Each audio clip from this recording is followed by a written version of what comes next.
الصباح. تجلسون قليلا. لا يمكن أن تفتح عيني كثيرا.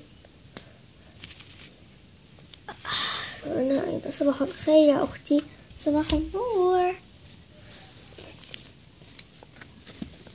سأستيقظ أنا أيضا. قد استيقظتم. صباح الخير. صباح النور. اجلسي. ما هذه الفورة التي تركناها البارحة؟ أشياء هنا وهذه قد وقعت. سنظبط المنزل. هيا أولا سنظبط هذه الطاولة. نعم ظبطتها. والآن أين أخذ هذه نظبطها. والكرسي فقط. وهذه أيضا. والقطة. وأنا سأصنع هذه هنا. وأخذ هذه أيضا هنا وضعها. وهذه أيضا هنا. بس جاءت قليلا. وها قد انتهينا. نجلس قليلا. تعبة جدا. نعم وأنا أيضا تعبة. أنا سأذهب إلى الحديقة. حسنا. حسن. وهي حديقتنا. لماذا ليس لدينا أخت صغيرة؟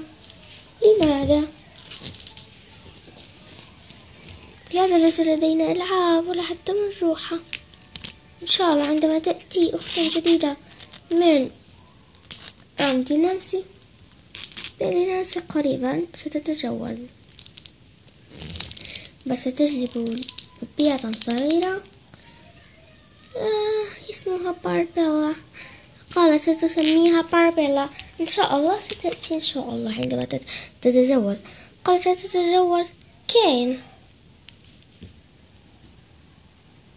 إنه ظريف جدا وحباب. وأيضا باربي تحبه كثيرا. هي وإنه كان ظريف جدا. والحشيش أيضا جميل. وأنا جالسة في الحديقة. أنا تعبت جدا. اليوم ستأتي صديقة صوفيا. نعم أنا ستأتي اليوم. نعم تذكرت اليوم أتي صديقتي. سأتيها يا أخواتي. اليوم آتية سوسو. نعم إنها آتية. خلاص اجلسي وعندما تأتي سنجهز لها الأوراق. لكن علينا الجلوس. أعتقد أن هذا بيت باربي. صدق الباب. قادمة. أهلا صديقتي.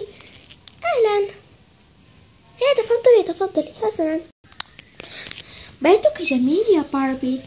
شكرا لك. وبيتك أيضا. بيت الجميع هنا أليس كذلك؟ نعم هذا بيتي وبيت أختي هذه وبيت أختي صوفيا. جميل. ولكن ما اسم أختك التي تجلس جنبك؟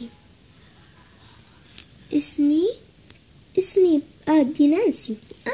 اسمك جميل جدا. وأنا اسمي سوسو. وأنت متى أتيتي؟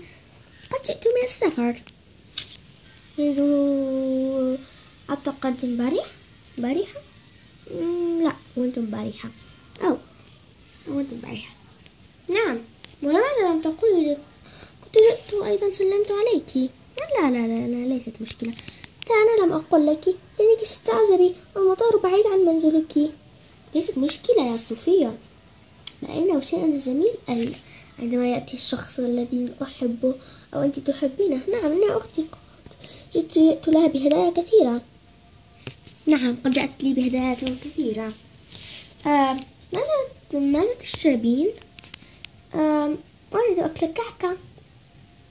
حسنا سنجهز الكعكة. وهذه هي كعكاتنا. كعكاتكم لذيذة جدا. ما الذي صنعها؟ أنا أعرف صنع هذه الكعكة من سنوات كثيرة. قد علمتني جدتي. كعكاتك جيدة جدا ولذيذة. شكرا. نعم أختي، إنها تتعلم كثيرا أن تصنع الكيك، وأنا أحب كيكها جدا جدا جدا لأنه لذيذ. نعم لذيذ. نعم. والآن هذه حلقتنا اليوم، شكرا لكم على المتابعة، ولا السبسكرايب والمشاركة والكومنت، وإلى اللقاء. إلى اللقاء جميعا.